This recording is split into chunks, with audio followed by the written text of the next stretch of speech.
Hi, I'm Anjali Slappat, the host of Arcx, a series about literary inspiration. I have loved fantasy and science fiction for as long as I can remember. In these strange times, these stories are a wonderful form of escape, doorways to different worlds, offering glimpses into possible futures.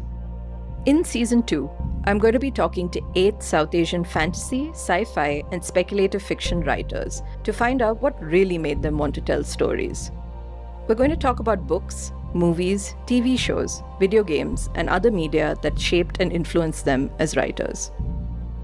Today we talk to Saad Z, Hossain, the author of The Gurkha and the Lord of Tuesdays, Kundo Wakes Up, Cyber Mage, Djinn City, and Escape from Baghdad. Saad's work is hilarious, dark, imaginative, and bizarre. Join us as we discuss classic literature, the importance of a snarky protagonist, adapting fantasy and science fiction novels, AI, philosophy, broken people, and of course, Djinn. You can follow Saad on Twitter at Saad Z Hossain.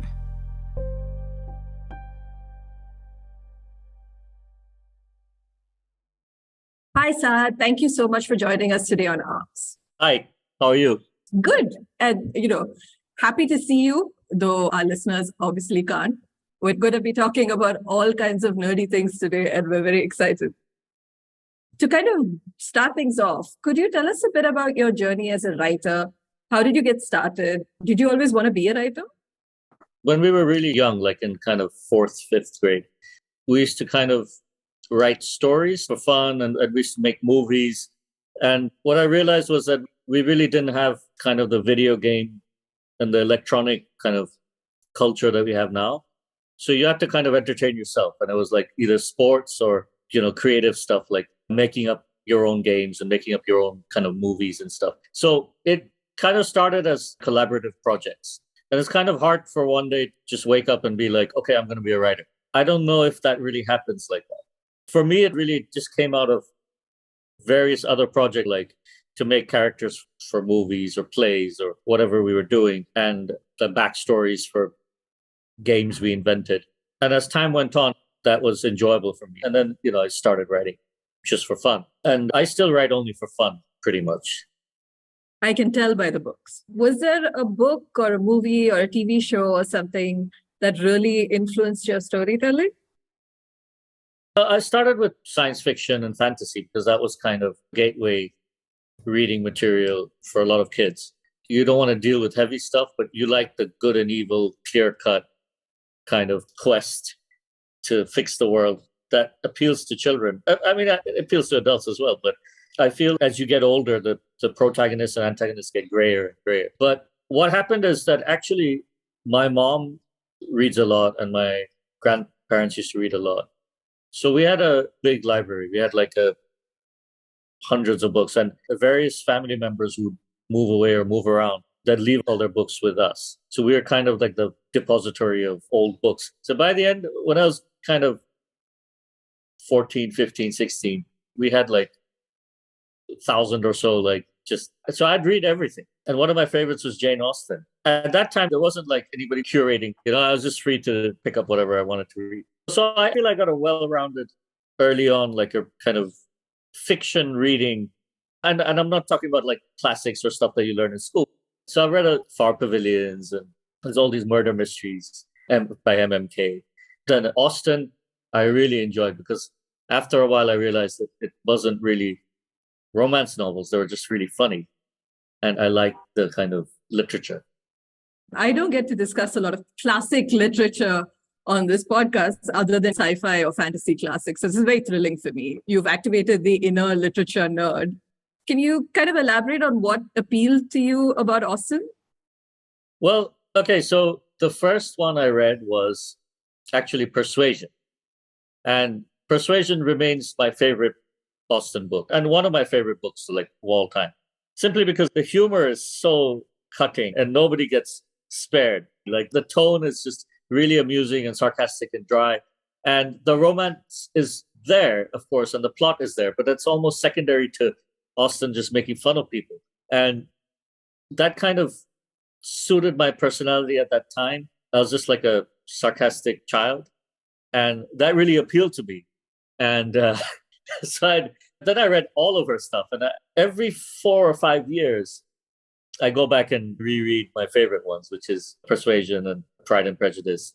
I really enjoyed the kind of minutia of these like bizarre lives, and also this countryside of these mansions in England. I also liked with Austen the fact that the wealth part was toned down in some of the novels. So it wasn't like dukes and earls, but here it's like you get a feeling of poverty-stricken aristocrats. They're not poverty-stricken, obviously, but they're somewhat pinched.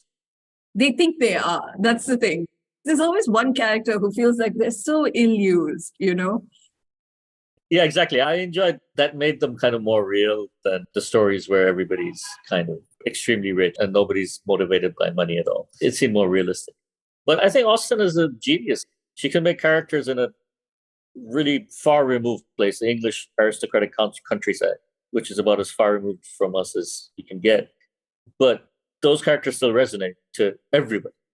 She was really observational and she had a really sharp sense of humor, which I think a lot of people overlook because of what you mentioned, that the world is quite limited. The settings of these books are drawing rooms and walks in the countryside and things like that. And I think a lot of people overlook the sharpness and like a little bit of the darkness of her humor.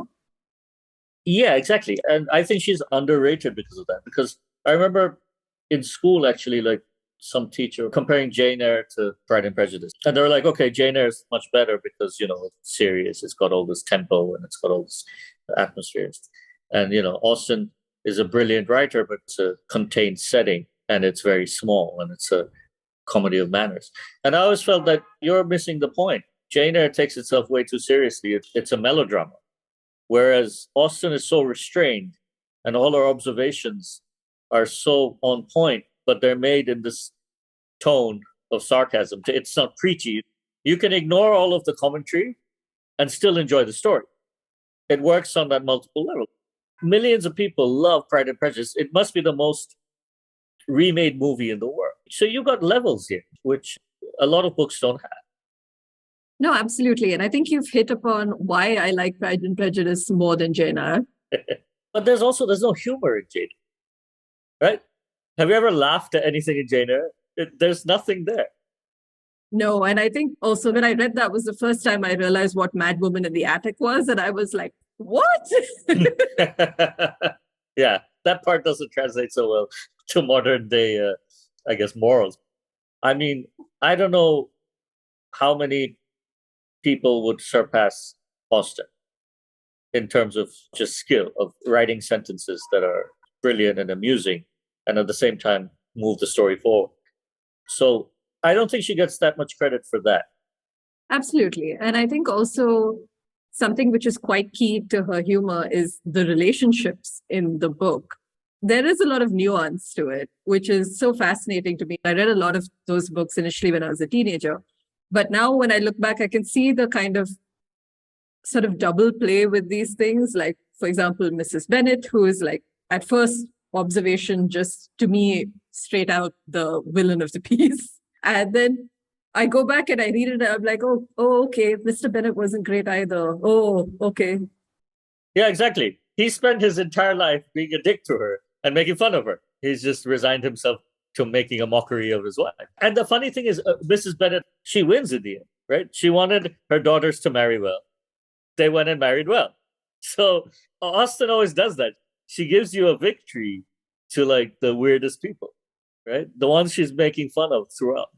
And even the priest, right? My favorite. Yeah, the best character of all time, right? And you think he's going to be a buffoon, but he's there throughout the book. And in the end, even he wins because, you know, he's now related to Darcy. So, of course, he's going to get the patronage of... He learns absolutely nothing throughout the course of the book. In fact, he feels so vindicated by the end of it. And you're just like, good Lord. You could see this happening like right now, right? Like, so in that sense, like we were talking about Jane Eyre, you can't really see Jane Eyre happening right now as readily, which is why Austen gets adapted all the time. And, you know, we got to give her credit for that because a lot of things are loosely adapted. Austen can be adapted word for word. No, absolutely. Yeah. Right. So that should be something that she gets credit for.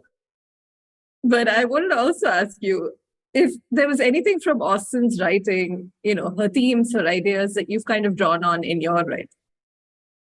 I mean, it's infectious, like the tone, right? For me, one of the things that's hard to pull throughout a book is the tone and kind of the same narrative voice, right? Because there's one where you're trying to be as pared down as possible, but then there's some where you're being a bit sarcastic and you're being a bit amusing. And maybe Gurkha's a bit like that. But it helps to read other people like that who successfully do it or are really good at it. And I like reading Austen because of that. And I also like rereading Count of Monte Cristo, not because of that, but because he carries this melodramatic tone really well throughout. I kind of appreciate the craft in being able to keep the same invisible voice. Sometimes the books take a year, 2 years, whatever to write. And it's hard to maintain the same intensity because the things that were motivating you at first. I'm just picturing the Count of Monte Cristo if he had chilled out. He didn't. He had zero chill. He carried that kind of story. He had the intensity of the story pretty much to the end. I appreciate where people pay attention to the craft in what is still genre fiction, right? Because when I read a lot of science, sci-fi, or historical fiction, or anything, thrillers, it's almost like after the first few books, they forget about the craft and they just ignore it. It's like there's no room for any kind of style, right? It's just going to be plot. But the classic genre books, I think they keep the craft style. I think that's a great observation. I think there are certain books which are kind of stand apart just because they've obviously been crafted carefully and a lot of thought has been put into them. And I think that differentiates perhaps someone who's like a master craftsman versus someone who's like a slightly more bombastic storyteller. The books have just gotten bigger in volume. I mean, there's some skill involved in writing a story in a short amount of space also. Yes, absolutely. And before we jump into your book, could you summarize a little bit about Gurkha and Kundo Wakes Up, which is another book I want to discuss? Okay, so they're basically all connected, the kind of Djinn story. So the first kind of Djinn book is actually Djinn City, which is a full-size novel. And that introduces all the Djinns. And then is Gurkha, which is 80 years in the future. And basically a Djinn wakes up due to kind of climate change. He was entombed in ice and the ice melted. So he was in prison and he wakes up and he's this very powerful Djinn. He's one of the 7 Djinn kings. I mean, that's from actual medieval, mythology. He's the Lord of Tuesdays. So they had a day of the week, and they had precious stones and different things associated with each of these Djinn kings. So he wakes up, but he's this extremely bombastic, buffoonish, but extremely powerful guy also. He comes down the mountain and he sees this amazing city, which is Kathmandu. And it's in the future and it's like the perfect city. And it's ruled by AI. And he just can't make head or tails. And he's like, I need something to rule because I'm a king. And he ends up embroiled with this dissatisfied human who has an axe to grind with the whole system. And getting embroiled with this guy, he basically falls into a very human agenda. So I took the basis of the jinns from the Quran, from the Arabic mythology, and it's mentioned in the Quran. But they're extremely long-lived and they're intellectually equal or superior to humans and they have powers. And they live kind of crosswise to us. So in the same space, but a little bit tilted, so you can't see them. And I was thinking, okay, if you're that long-lived, first of all, you must have a culture. You must have a history and culture and laws and so on. And it's also, in the stories, they're great builders because Solomon had the jinns to build his wall. And so where are your buildings? Where are your civilization? Where's your city? And the second thing is, what's your primary motivation? And for me, that was, you'd probably be very bored. You would have seen everything, rise and fall of everything, cities and so on. So one of your things would be how to keep yourself entertained. And I've also wanted to invite you to do a short reading from the book. He gathered his strength. So he's inside the sarcophagus, his prison, but he's just kind of woken up and he's ready to go. He gathered his strength. This time when he flexed his arms, everything gave way in a gratuitously dramatic manner. The sarcophagus flew apart, embedding the mountain with shards of runic stone, and the spellwork shredded, the inky lines of the construct disintegrating, reaffirming to Melek Amar that he was the mightiest of jinn, the august, the puissant. It was vaguely disturbing that no one was attendance to witness such feats. One did not like to brag. If great feats of strength were entirely unwitnessed, it was almost as if they had never happened, which was a shame. Where were the bards?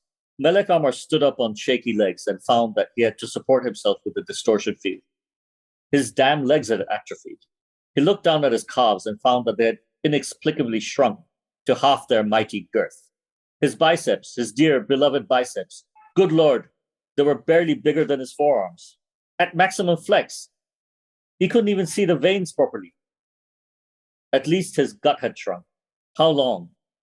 And not a sentinel in sight, not even a raven or a magic frog or something.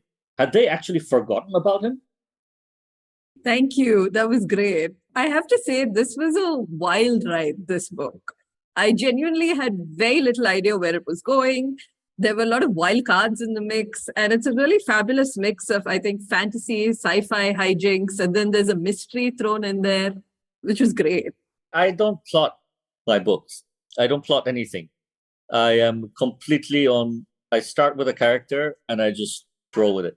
And the reason for that is I found that the minute I plot, even vaguely, I get bored and my writing productivity really plummets. I'm like, I know what's going to happen. The minute I know what's going to happen, I get really discouraged.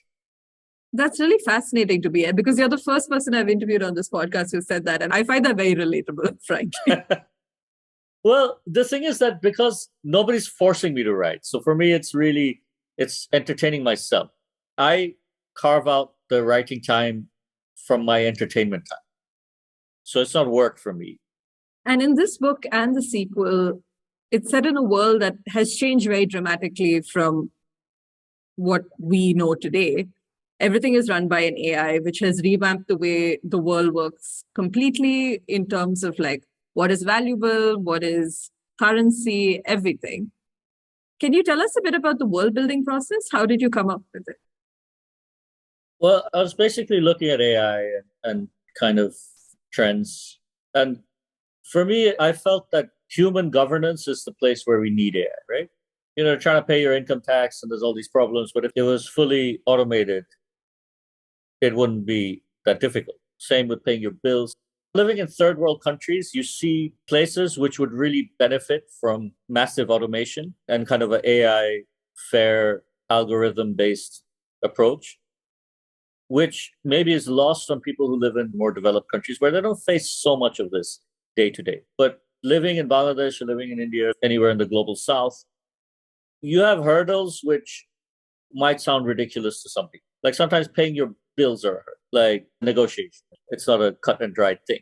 So in almost every step of the way, we have to negotiate, which is lost on people who kind of expect things to happen according to a system. One of our biggest problems right now is that you have to go and protest everything and fight politicians for things you don't want. And it's exhausting. And how many issues can you deal with? And wouldn't it be a relief if governance was not by corrupt politicians, but just by an algorithm, AI, that already knows what it has to do, right? So having a machine that actually does the math for you and does good quality math and benefits everybody, to me, that seems like that's where we're going to head anyways at some point. Some city-state at some point is just going to hand it over. I mean, when you talk about the AI, one of the things I noted the most about this particular AI, which is called Karma, and it is quite ominous at the end of the day because, Karma runs everything and it controls everything, including your own body and stuff. Despite it being an AI, it was written in quite a human way. There's like a sense of irritation. There's a deliberate lack of acknowledgement of wrongdoing. There's some shifting of blame. Was that a deliberate choice on your part on how to write Karma? Yeah. Well, the thing is that it's still a character. And the character has to be interesting. And the character has to have a style of doing things. And I think the idea that artificial intelligence wouldn't be whimsical is maybe false because we're kind of hearkening back to like the idea of a robotic voice talking in this way in a monotone. But that's a characteristic of a technological kind of barrier, which we've greatly overcome. I mean, intelligence to me is whimsical. The more intelligent you are, the more whimsical you tend to be. So artificial intelligence, as it gets smarter, for me, would tend to become more whimsical and unexpected rather than becoming less. Could you tell us a bit about Gurkha, who is one of the main characters in the book? And I was really fascinated by his storyline and also his relationship with the Djinn. Because, the power dynamic is severely skewed. Like the Djinn is obviously the all-powerful king of everything. And here's this man who is a nobody, really. He exists outside the system. And yet he is kind of leading them around by the nose and kind of succeeds in this like crazy plot. What inspired his character? Well, he's the rebel to the system. He's kind of the opposite to the sheriff in that way. Like he's kind of the polar opposite to that. His power is that he's extremely willful. He's willful enough to take the machines out of his body, which is a painful, dangerous process. He's willful enough to live in a shack outside, in the mountains, rather than go in and get free housing, free food, free drinks, free everything with his friends who live in the city. So he is that kind of man who will stubbornly refuse to comply. And that's kind of what works for him, because even though the Djinn is extremely powerful, the will of the Djinn is extremely weak. He just wants to party. He wants to go with the flow. He didn't want to fight in the Great Djinn War. He basically just wants to chill out and relax. He's upset later on when these humans are making him do all these dark wishes, because he's like, what the hell, man? Why can't you ask for nice things? So it's a power imbalance, but the will imbalance is also in the other way. So that's why they match up. And in the end, we kind of discover that the AI system actually facilitated a lot of the evil, which led to the events of Gurkha and the Lord of Tuesdays. And that's a thread that appears in Kundo Wakes Up as well. And there's this distrust of this all-encompassing system that is both caring and cruel at the same time. There's a great scene in the book in Kundo Wakes Up, which is talking about the night market riots, and where they talk about being killed by karma and simultaneously being bombarded by wellness stuff. And what inspired that kind of thin line between violence and well-being? Because I found that very interesting. I like that part, because I feel that's very likely what's going to happen. Like somebody will shoot you and then offer you water, hydrate yourself. The greater good argument strays into this territory where it's like, even in this Gurkha world, karma sacrificed the lives of other people. But then the end product gave you a city with millions of people who are very prosperous and wealthy and living great lives. And even the poor people in Kathmandu are not poor. They're living idyllic lives. So it's a utopia, but there's a cost to it. What happens to those people who paid that cost so everybody else could be happy? And the people who benefit, are they ever going to even acknowledge that? So if your country is built on the back of labor from somewhere else, are you ever going to acknowledge them? Or are you just going to be like, well, everything's fine now, forget about it? I mean, that's kind of the problem of original sin, where there has to be somebody who remembers and somebody who calls you to book for that. Because otherwise, that argument could be used to kill 49 people in a 100-person country and be like, well, majority rules is still better for the other 51. Where does that get you? There's a utilitarian philosophy. Where does that get you? And where do you draw the line? There's also more of an exploration of counterculture in Kundo Wakes Up. There's the gamers, the night market, the zero-pointers who are living kind of on the fringe of society. It's, to start with, more of a human-centric exploration. And it really dips into the underbelly of society during this time. What made you want to delve into that? Because it's a sharp contrast to the first. Yeah, it was like an opposite, because I was a two-novella idea. And so I wanted the opposite of Gurkha. Gurkha's kind of manic, but self-contained into a very small space and a kind of very complete story. Whereas Kundo is a very open-ended story, which is more about life and not so much about magic or fantasy. So Kundo, like the Djinn, Kundo wakes up from a state of depression or, kind of mental illness, but he wakes up and he doesn't recognize anything around him. But he's a very fragile person, powerless. He's lost his mind. He lost his people. He's lost his wife, his family, his career as an artist. And in a failing city. So it's the opposite of Kathmandu, which is a very successful city. This is one, even karma is abandoned. Karma is basically saying, dude, it's not going to work. See you later. And then what happens? Of course, there's still people there. They just have to adapt. They have to have a different. So it's the idea that you're promised a lot of things when you're a kid. You're going to go to school, go to college, get a job, get married, have kids, have grandkids, retire, die surrounded by family, have a nice funeral, go to heaven, And then what happens when that thing is not possible? Like what if you're in Syria and you can't go to school and you're never going to get a job? What are you going to do? So it's like the idea that you have to reconstruct your world somehow with disparate elements. And you don't have a family anymore. You don't have the support you had. And are you going to quit? Or are you going to find something? And everybody finds something. All the refugees in the world, all the people that are torn up, uprooted for no fault of their own, they find things.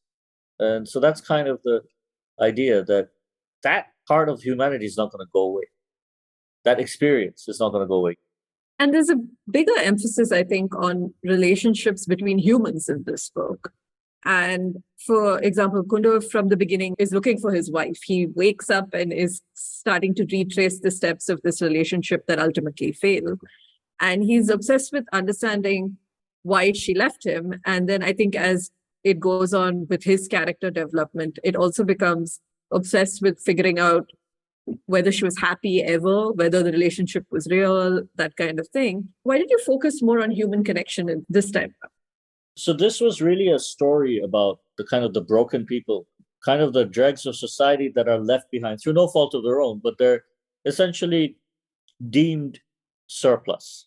And all of these people are like, you have the kind of aging gangster who's got dementia and he's put in a home. And you have a coder whose karma doesn't recognize is alive. And then you have Kundo and Bar, both of whom have been left behind. And they've literally been left behind by the people they love. But they've also, the city itself has left them behind in multiple ways. And the immense hurt you feel being abandoned by everybody is part of it. But the idea also that human connections are not cast in stone, but which also means that for every loss, you can gain equally powerful connections. The idea that my mother died, she's passed away now, but I could have an equally strong bond with somebody else. Because these things they're not cast in stone, they're not permanent. They're not written in the stars that you shall have only one true love or one set of parents. You can have found family. And I think that's a good way of dealing with loss. And another thing that I really loved about the book was that when he does finally find his wife, and really all through the book, he's kind of on this personal journey, which is about their relationship. He realizes that she didn't really leave him for anyone else.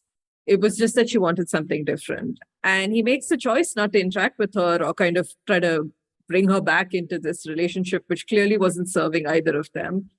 And I thought it was a very mature and respectful decision, and not one that I see in a lot of stories, even contemporary stories. Why did you decide to go with that?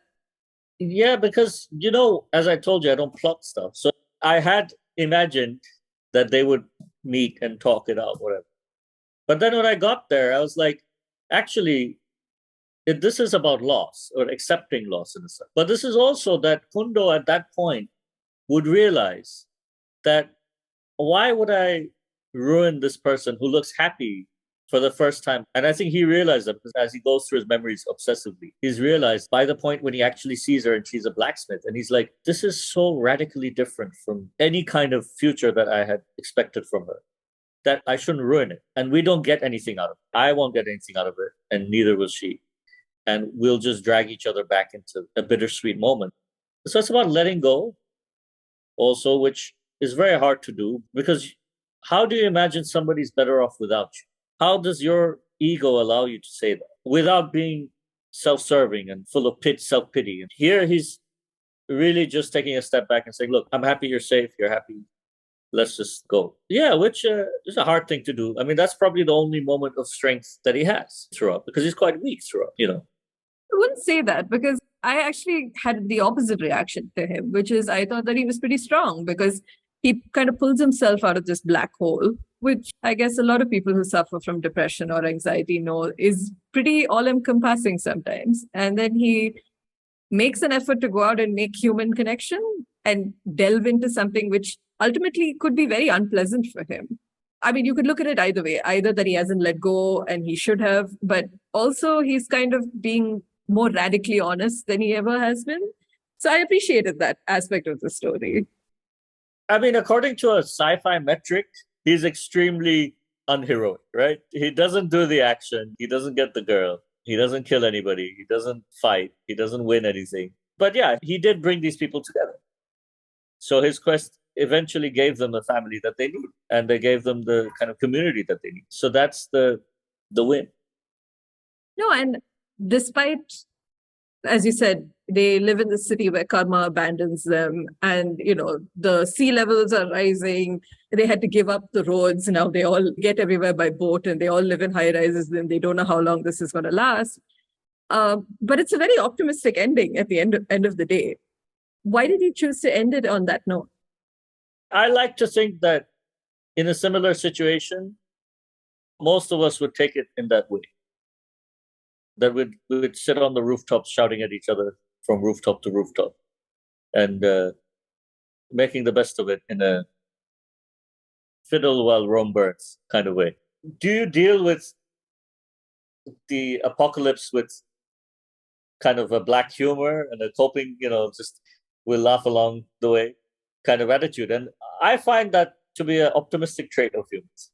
I find that to be a cause for rejoicing, that our spirit is stronger than our fragile circumstances.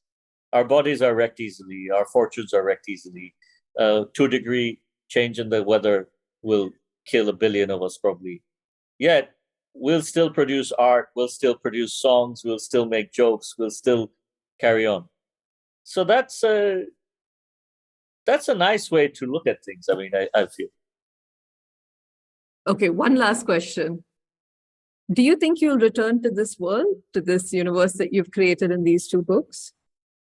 Yeah, absolutely. Because so the other 2 novels I've got, which are also published, are also in the same. So that's basically 4 books. They're just different publishers. I think I will, because the world building fresh every time is like difficult, and it gets tedious for people, readers also, because they sometimes just want to read, okay, what happened to Reggie?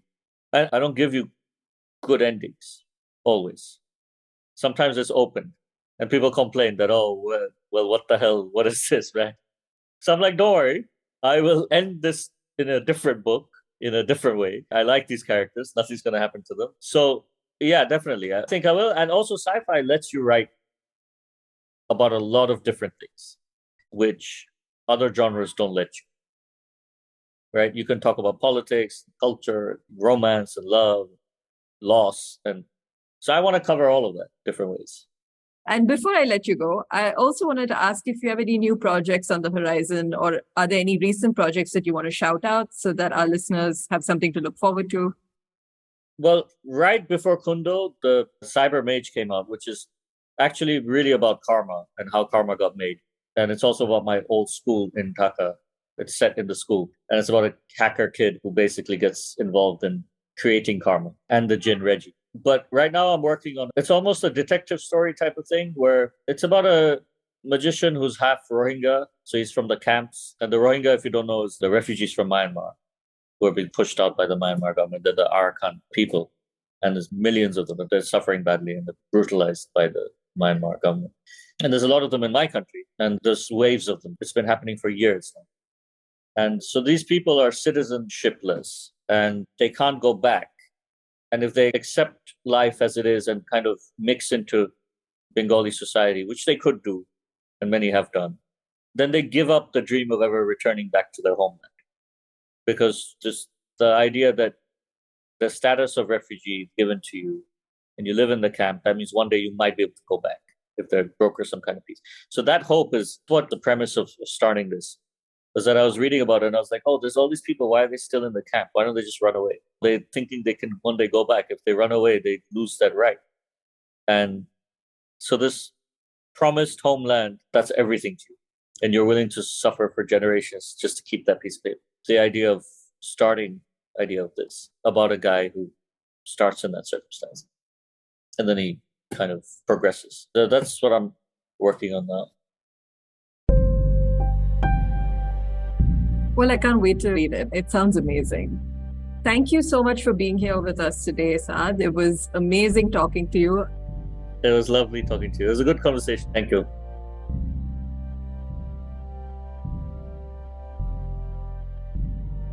Arcx is a mini-series from the Subverse, the podcast of Dark and Light, a digital space that chronicles the times we live in and reimagines futures with a focus on science, nature, social justice, and culture. Follow us on social media at Dark and Light Zine or visit darkandlight.com for episode details and show notes.